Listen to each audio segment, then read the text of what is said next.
பெரிய பர்வதமே நீ எம்மாத்திரம்.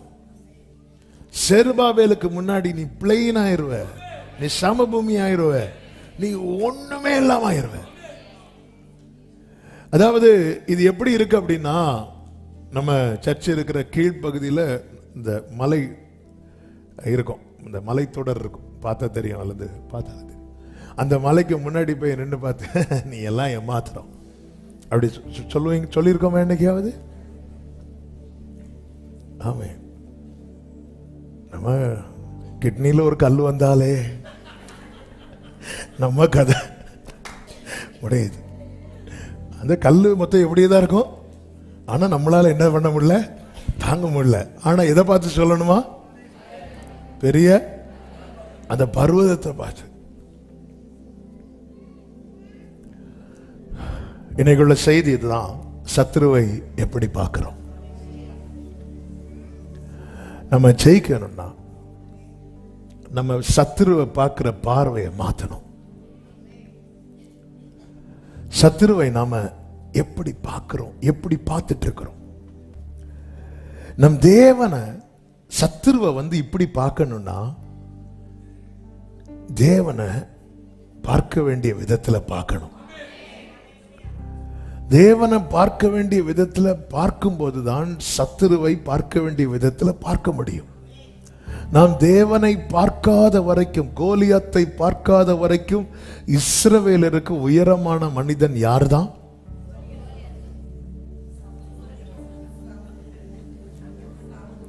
சவுல். கோலியாத்தை பார்க்காத வரைக்கும் இஸ்ரவேலுக்கு உயரமான மனிதன் யார்தான்? கோலியாத்து தான்.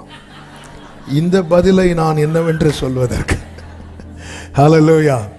கோலியாத்தை பார்க்காத வரைக்கும் இஸ்ரவேலருக்கு உயரமான மனிதன் சவுல். கோலியாத்தை பார்த்ததுக்கு அப்புறம் சவுல், அந்த சவுல்னு ஒருத்தன் அவர் உள்ள இருக்கிறார். அவ்வளவுதான். குதிரை இல்லாத இடத்துல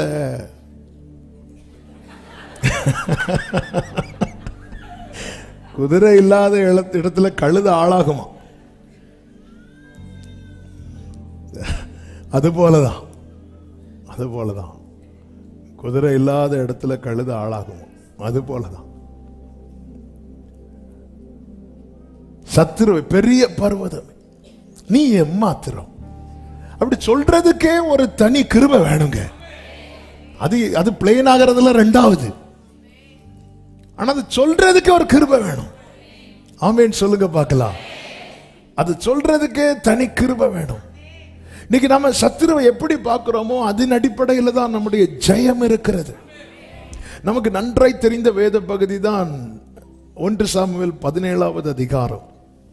கோலியாத் நின்ற சம்பவம். அதிலிருந்து இந்த செய்தி கர்த்தர் சித்தமானால் நாளைக்கும் தொடரும். இந்த செய்தி இன்னைக்கு முடியுமான்னு தெரியல. ஆனால் அதனால ஒரு பகுதியை நான் சொல்லிவிட்டு கர்த்தர் இதை அனுமதித்தால் இதனுடைய தொடர்ச்சியை நம்ம நாளைக்கும் கேட்கலாம். ஏன்னா இது ரொம்ப முக்கியமான காரியம். நம்ம 2 நாளைக்கு முன்னாடி கேட்டோம், எதிராளியாக நம்ம யாரை செட் பண்றோம், அது ரொம்ப முக்கியம். இன்னைக்கு நம்ம கேட்க போகிறது, சத்துருவை நம்ம எந்த லிஸ்ட்ல வச்சு பார்க்கிறோம் என்பது ரொம்ப முக்கியம். அதை வைத்துதான் நம்மளுக்கு யுத்தம் பண்ணவே முடியும். நம்ம யுத்தம் பண்ணாதானே ஜெயம், ஜெயித்தாதானே சுதந்திரிக்க முடியும். நம் தேவனை குறித்து வேதம் சொல்லுகிறது, உலகத்தில் இருப்பவனிலும் உங்களில் இருக்கிறவர் பெரியவர். பெரியவர் எனக்குள்ளே, மிகவும் பெரியவர் எனக்குள்ளே, ஒருவராய் பெரிய அதிசயம் செய்த. இஸ்ரவேல் ஜனங்களை பார்வோனை அவ்வளவு பெருசா பார்த்துட்டு இருந்தாங்க. அந்த பார்வோனை ஆண்டவர் ஒன்னும் இல்லாம ஆக்கினதுக்கு அப்புறம் தான் இஸ்ரவேல் ஜனங்கள் சொன்னார்கள், கர்த்தாவே தேவர்களில் உமக்கு ஒப்பானவர். இப்படி அவங்க இதுவரை சொல்லல.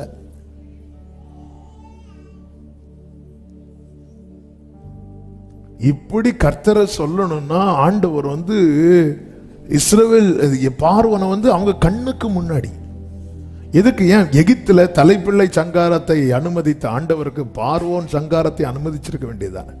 அவன் அரண்மனை வீட்டுக்குள்ள இருக்கும் போதே கர்த்தர் அந்த கதையை முடிச்சிருக்க வேண்டியதானே. இன்னொரு தூதனை அனுப்பி, அவர்கிட்டயா தூதர்கள் இல்லை? ஆமே. ஒரு இரவுல இயேசுவுக்கு வேலை செய்யறதுக்கு 12 லேகியோனுக்கு அதிகமான தூதர்கள் நிக்கிறாங்க. தரையிலே 12 லேகியோனுக்கு அதிகமான தூதர்கள்னா 72,000 பிளஸ். ஒரு தூதனே போதும் மொத்த சத்துருவ. அந்த வலு சர்ப்பம் இதெல்லாம் இருக்குல்ல, இதெல்லாம் தேவன் யாரை வச்சு அடிக்கிறார்னு தூதனை கொண்டுதான், தூதனை கொண்டு கட்டி வைக்கிறார்.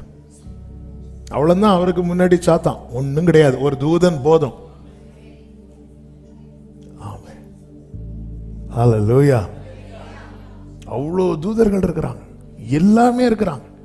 அப்படி இருக்க பார்வோனை கொண்டு, ஏன்னா இவன் கண்ணு முன்னாடி இந்த ஜனங்கள் இன்னும் அவரை எப்படி பார்க்கல அப்படின்னா, தங்கள் தேவனாய் பார்க்கிறார்கள், ஆனால் தங்கள் தேவனை போல வேறொரு தேவன் இல்லை என்று பார்க்கவில்லை. அதனால நேர கண்ணுக்கு முன்னாடி அவங்க கண்டார்கள் இருக்கு.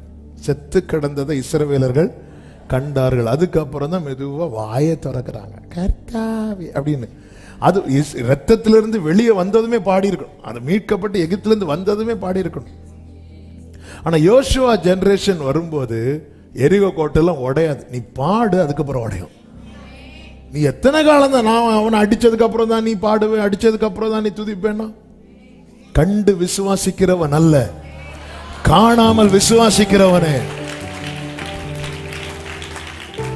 நம்ம எல்லாம் இப்போ நமக்கு முன்னாடி ஏதாவது செய்யணும், செஞ்சாதான் கிரகிக்க முடியா, அப்பதான் பாட்டெல்லாம் வரும். ஆண்டவர் பார்த்துட்டே இருக்கிறார். அந்த நீ முதல்ல பாடு, நீ பாடுறது வரை பாடுபட்டுட்டே இருப்ப.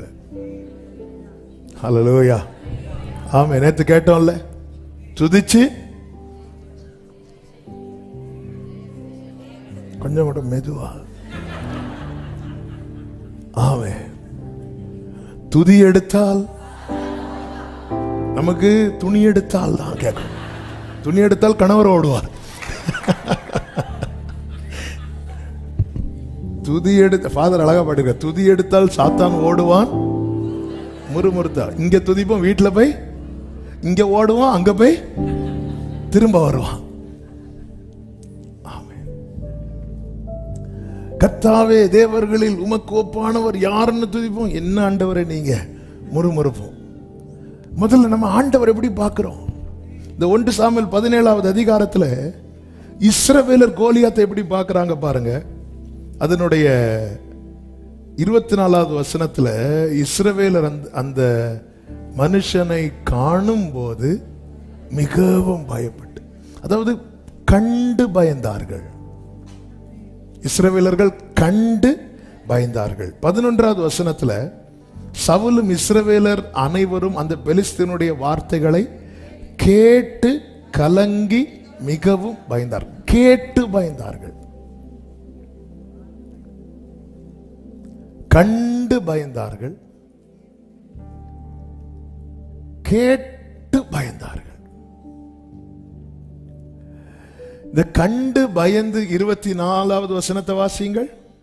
இஸ்ரவேலர் எல்லாரும் அந்த மனுஷனை காணும்போது மிகவும் பயப்பட்டு அவன் முகத்துக்கு விலகி ஓடி போவார்கள். இந்த கோலியாத்தை கண்டு மிகவும் பயந்து அவன் முகத்துக்கு விலகி ஓடி போவார்கள். யாரு? இந்த இஸ்ரவேலருடைய சரித்திரம் தெரியுமா? இந்த இஸ்ரவேலுக்கு ஒரு சரித்திரம் உண்டு. அந்த சரித்திரம் அறிய வேண்டுமானால் 114வது சங்கீதத்தை வாசிக்க வேண்டும். 114வது சங்கீதம் 1, 2, 3 வசனங்களிலே இஸ்ரவேல், நான் வாசிக்கிறேன், எகிப்திலும் யாக்கோபின் குடும்பம் அந்நிய பாஷைக்காரரான ஜனத்திலும் இருந்து புறப்பட்ட போது யூதா அவருக்கு பரிசுத்த ஸ்தானமும் இஸ்ரவேல் அவருக்கு ராஜ்யமும் ஆயிற்று. அடுத்த வசனம், கடல் கண்டு விலகி ஓடிற்று. இதுதான் இஸ்ரவேலின் சரித்திரம். ஆனா இன்னைக்கு இஸ்ரவேலின் நிலைமை எப்படி இருக்கு தெரியுமா? ஒரு மனுஷனை கண்டு விலகி ஓடுறாங்க. உன்னை கர்த்தர் ஏற்படுத்தி வைத்ததே உன்னை கண்டு சத்துருவை விலகி ஓட பண்ணுவதற்கு. ஆனா இன்னைக்கு நம்ம நிலைமை எப்படி இருக்கு? கடலே கண்டு விலகி ஓடிச்சு. அப்படி இருக்க வேண்டும். அந்த நிலையில வைக்கப்பட்டதுதான் மீட்கப்பட்ட ஜனங்கள். ஆனா இன்னைக்கு மீட்கப்பட்ட ஜனங்கள் என்ன பண்றாங்கன்னா, கோலியாத்தை காணும் போது மிகவும் பயந்து, அவன் சொல்றதை கேட்கும் போது மிகவும் பயந்து விலகி ஓடுறாங்க. ஏன் இந்த இஸ்ரவேல் ஜனங்கள் விலகி ஓடினார்கள் என்றால், 106வது சங்கீதம் 13வது வசனத்திலே சொல்லப்பட்டிருக்கிறது, ஆனாலும் அவருடைய கிரியை, நான் சொல்ற வசனம் மட்டும் வாசிங்க, ஆனாலும் அவருடைய கிரியைகளை சீக்கிரமாய் மறந்தார்கள் என்று சொல்லப்பட்டிருக்கிறது. They soon forget his works. அதனால நிக்க முடியல. நம் தேவன் நம்மை நிறுத்தி வைக்கும் போது முன்பாக சமுத்திரமே இருந்தாலும் எந்த சமுத்திரம் விலகி ஓடும்? எந்த சமுத்திரம் விலகி ஓடும்? எதிராயிருக்கிற. கரெக்ட் தான். அது சமுத்திரம் விலகி ஓடும் சொல்லிட்டு ஈவினிங் சொத்தவள பீச்சுக்கு முன்னாடி போய் இப்படி நெல்லுங்க, நாளைக்கு பேப்பர்ல உங்க போட்டோ வரும். அதாவது எனக்கு நியமித்த பாதையில சிவந்த சமுத்திரம் எதிராயிருந்தால் அது விலகி ஓடும்.